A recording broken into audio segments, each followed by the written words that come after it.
আসসালামু আলাইকুম। আশা করছি আপনারা সবাই ভালো আছেন। তো আজকে আরেকটা নতুন রেসিপি নিয়ে এলাম আপনাদের মাঝে। ছোট ছোট মাছ, ছোট ছোট মলা আর দারকিনা মাছ। অনেক দিন ধরে এই ছোট মাছটা রান্না করা হয় না, তাই আজকে পুকুরে যে লেট টানতেছিলাম তখনকার ছোট মাছ উঠছিল, তাই নিয়ে নিছি। তো এই ছোট ছোট মলা মাছ আর দারকিনা মাছ আমি কাটবো। এই আমার মতন কে কে ছোট ছোট মাছ পছন্দ করেন কমেন্ট করে জানাবেন। তো এখন আমি মাছগুলা জলদি করে কাটিয়ে নিব। মাছ এখন আগে কেটে নিব, এরকম করে খোসা গুলো ফেলে নি আর এই পাখা গুলো ফেলে নি।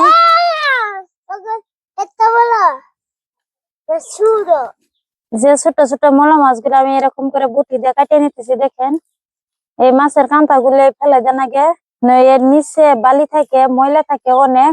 এরকম করে পাখা গুলো আমি কেটে নিতেছি।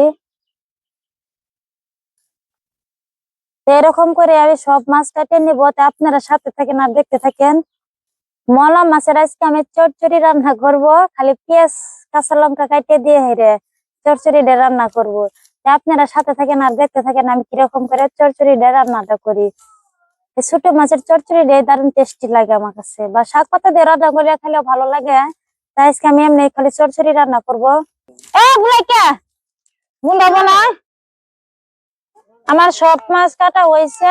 তো এখন আমি একটা প্লেটে উঠাই নিব।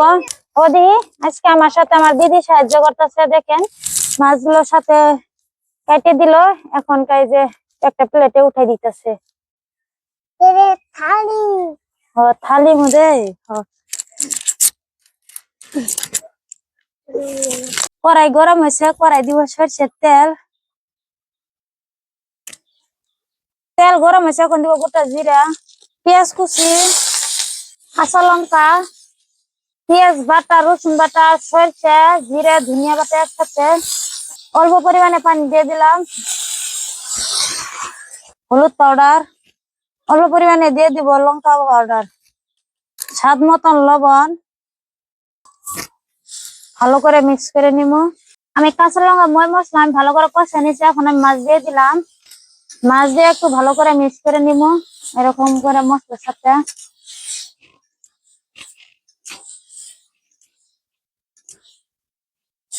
মাছটা ঠিকঠাক মতন সিদ্ধ হওয়ার জন্য দিয়ে দিলাম পানি পরিমাণ মতন।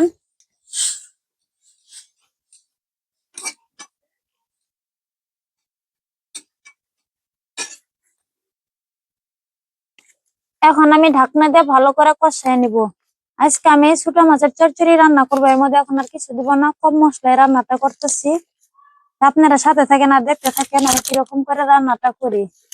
এখন ঢাকনাটা তুলে দেখবো, দেখি কিরকম হয়েছে। চচ্চড়িটা কত সুন্দর ভাবে হইতেছে। এখন দিব ধনিয়া পাতা,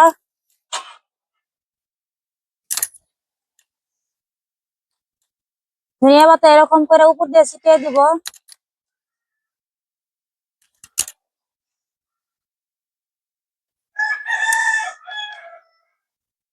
ধনিয়া পাতাটা দিলে আর খুব সুন্দর সেন হয়। এই ধনিয়া পাতা আমরা কই গুঁড়া হয়ে পাতা, কেউ কয় ধনিয়া পাতা। আপনারা কি বলেন কমেন্ট করে জানাবেন। আমার চচ্চড়িটা প্রায় হয়েছে। আমার চচ্চড়ি রান্নাটা হয়েছে, দেখেন ধনিয়া পাতা দেওয়ার সাথে সাথে খুব সুন্দর একটা সেন বাড়াইছে। তো এখন হয়েছে, আমি নামাই নিলাম। চচ্চড়িটা তো দেখতে পারলেন যে আমি কিরকম করে রান্না করছি অল্প সময়ের মধ্যে। তা আপনারাও এরকম করে আমার মতন রান্না করে খায় কমেন্ট করে জানাবেন যে আমার রান্নাটা কেমন হয়েছে। আশা করছি আজকের এই ভিডিওটা আপনাদের কাছে অনেক অনেক ভালো লাগবে। প্লিজ ভালো লাগলে একটা লাইক, কমেন্ট, শেয়ার, সাবস্ক্রাইব করবেন, অবশ্যই করবেন বন্ধুরা। এই যে ইউটিউবে যাইছি আমরা যে ভিডিও গুলো বানাই, অনেক কষ্ট হয় আর অনেক সময়ের দরকার। আমরা সব কাম ফেলে দিয়ে এই ভিডিও গুলো বানাই, অল্প কষ্ট করে বানাই আমরা। আপনারা একটু সাপোর্ট করবেন আর দেখবেন, একটু পাশে থাকবেন, দয়া করে একটু আমাদেরকে সাপোর্ট করবেন। আশা করছি আজকের এই ভিডিওটা আপনাদের কাছে ভালো লাগবে। প্লিজ ভালো লেগে থাকলে লাইক, কমেন্ট, শেয়ার, সাবস্ক্রাইব করবেন। আর নিত্য নতুন ভিডিও পাওয়ার জন্য সবার আগে আমার চ্যানেলটি সাবস্ক্রাইব করবেন।